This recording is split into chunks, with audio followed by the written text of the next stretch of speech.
I used to think that I was being rejected when it was me actually rejecting myself. I was abandoning my worth just to be picked, to be chosen. I was shrinking who I was, silencing my needs, settling for less, devaluing myself in hopes of being chosen. And I know I'm not the only one.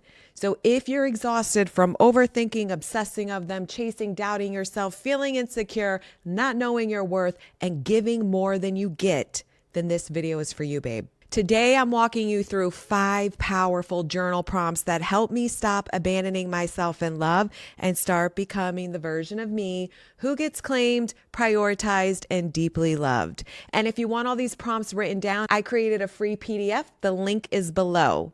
Grab your notebook, pause the video, and come back when you are ready, baby, because we are diving in. Okay, let's talk about why this work actually matters, because so many of you are trying to manifest love from lack. You're using affirmations like Band-Aid. You're obsessing over when they're texting you back, when they're not texting you back, what they said, what they didn't said, or if they're going to finally choose you and commit to you. But babe, here's the truth bomb.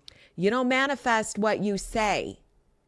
You manifest what you believe about yourself. You don't create a new love story by bypassing your wounds and acting like they're not there. You create it by healing your love identity. So if your subconscious still believes you're not enough, if you still need him to validate you to feel worthy, and if you're trying to affirm that you're chosen while your nervous system is still in survival mode, then baby, this is why it ain't sticking. You can't bypass what you actually believe. And the more you try to trick yourself out of what you believe, the longer you're staying stuck in circumstances that suck. This is why you've been affirming and hardly anything is changing. This is why you've been affirming, but yet you still feel so wounded, so unhealed, and so unworthy. First prompt you're going to ask yourself and reflect on is, when did I first feel unworthy in love? For me, this was a hard one because I realized my unworthiness didn't start in my adult love life. It started way before that. I used to believe that I had to earn love by being good, by fixing, by proving myself. And those patterns followed me into every relationship I had. I didn't know that I was abandoning myself. I was married for 10 years. I had many long-term relationships. I thought I was just doing what I had to do to be loved. It was so subconscious, I was not aware of it. And when I look back in my childhood, it's very obvious why I grew up believing that. When I sat down and asked myself this question, I have memories stemming back from early childhood. One of them that popped up was remembering when I was little. I don't know how young I was. I went to the beach with my mom. I fell asleep. We were laying out on a blanket. I fell asleep, and when I woke up, she was gone. So I didn't know where she was. So I just got up and started walking to search for her. I think I was like 5 or 6. And when I came back, because I turned around after a while because I didn't find her, when I was walking back and got to the spot where we were on the beach, there was the police there. Everybody was searching in the ocean looking for me. They thought I had drowned in the water. And my mom freaked out and spanked me and yelled at me. Now, when I was little, I felt abandoned. I felt scared. I was confused because I didn't know what the hell was happening. Why am I being spanked and yelled at when I'm the one that is the child in this situation? And I woke up and my parent was gone. And my mom went to this go-kart thing that was on the beach with her boyfriend, but I didn't know that. Nobody had told me. So now as an adult woman, right, I can look at that differently. But as that little girl, that was one of the wounds. That was one of the memories that imprinted on me and made me feel abandoned, made me feel scared, and made me feel shame. Like I did something wrong. I wasn't good enough because of her reaction. So this is your moment to stop your bypassing and no more pretending that Things in your life didn't hurt you. No more slapping affirmations on top of trauma. You can't heal what you won't face. You let the truth surface. You're safe to see it now because you're no longer going to abandon yourself in it. That's your power. You're not going to live in it. You're not going to manifest more of what you don't want. But you have to face the true wounds that are infected, that are oozing, for lack of better words, and causing pain in your current love life. Okay, so the second prompt is you're going to ask yourself, what did I learn about myself from that experience? So when I look back, right, with all the memories, but the one I just shared in particular, I look back at it without judgment. And I saw a version of me who, like I said, felt abandoned, felt scared, and felt like I did something wrong. But as a woman, as an adult, I understand my mom's reaction was probably more out of fear for her poor decisions, her lack of judgment in that moment. And she was terrified that something bad had happened to me. And so that was her reaction out of fear, was to punish me for what she felt. As a little girl, right, that didn't matter because I didn't see it and understand it that way. But now as a woman, I'm choosing that if that memory comes up, this is how I'm reframing it. Look how resilient I was that I got up to go searching at that young age, and understanding that just because I felt that as a little girl didn't mean that that was actually true, that I didn't do anything wrong. And it wasn't my fault.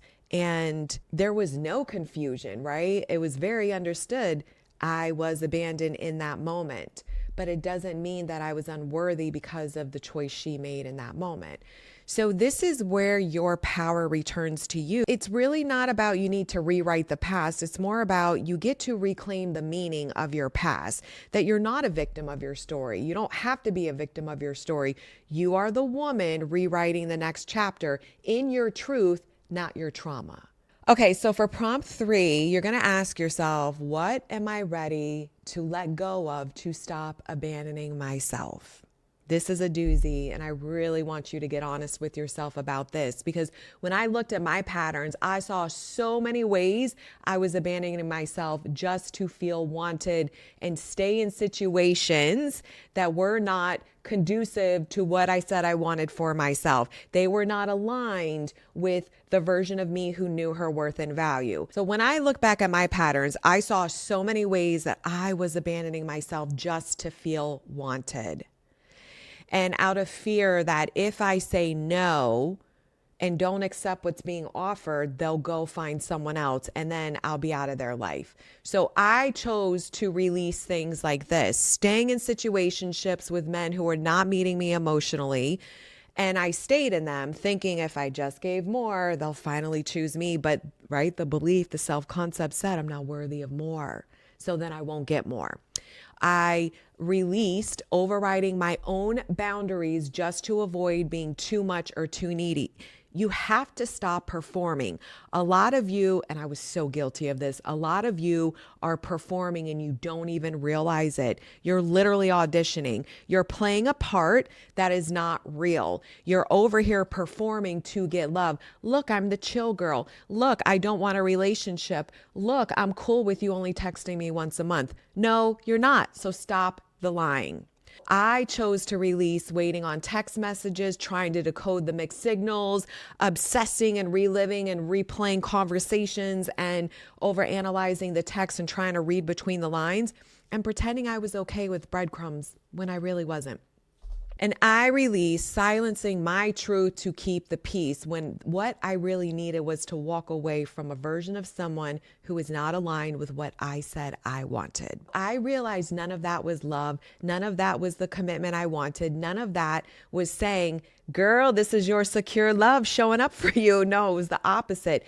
It was me abandoning myself in the name of hoping I would be chosen. And the moment I let go of that version of me, I created space for the woman I was always becoming. Who do you want to be? What are you willing to release? Okay, so prompt 4. What makes me worthy of healthy love? So for most of my life, I didn't know how to answer this because I would find fault with me no matter what. So I thought if someone finally chose me, that meant that I was worthy. We know that's some bullshit. And I know that's what you're doing right now. But here's the truth that you need. What I had to realize for me was my worth was never up for debate. I just forgot who the fuck I was. I need you to wake up and remember who you are. Your worth is not up for debate. Stop negotiating your worth. So some of the examples that I personally consciously decided to stop doing is I stopped auditioning for love.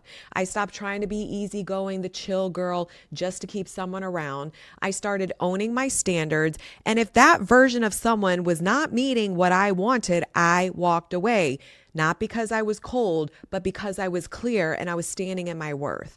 So reclaiming your worth isn't about being someone new. It's about remembering who you were before the world told you love had to be earned. Let that sink in. Pause it and come back when you're ready. Okay, so for prompt 5, I want you to ask yourself this. Who is the woman I'm becoming in love? So when I first asked myself this, I couldn't see her clearly. I just knew I was done being the version of me who chased, who doubted, who settled, who felt insecure, unlovable, and not good enough. I was over her. I started visualizing a woman who was already chosen and owning and rewiring my nervous system and my mind with what that feels like. That version of you doesn't confuse intensity for intimacy. That version of you doesn't shrink to fit. That version of you walks away when something feels off, not because you're cold, but because you're connected. You're connected to you and the alignment of the love you seek. You're not here to beg to be chosen. You're here to embody being the prize, honoring your worth and value. You need him to honor your worth and value because you're not honoring it yourself. So that version of you, she's not a future fantasy, babe. She's already inside of you. And every time you choose her, you are being her. Okay, so remember, if you want all of these prompts written out, the free PDF is below. You don't have to do this all in one sitting. Let it be a journey. This is about self-awareness, self-reflection, self-discovery. And if this video hit home, babe, take the Reveal Your Hidden Love Blocks quiz. It's free and it'll help you see the exact wound that's keeping you stuck. And if you are ready to fully reset your love identity and break the not enough cycle at the root, I got you, boo. The 7-day reset is linked below. It is a game changer. And drop in the comments which prompt hit you the hardest. I would love to get your feedback on that. I love you. I'll see you soon. Bye.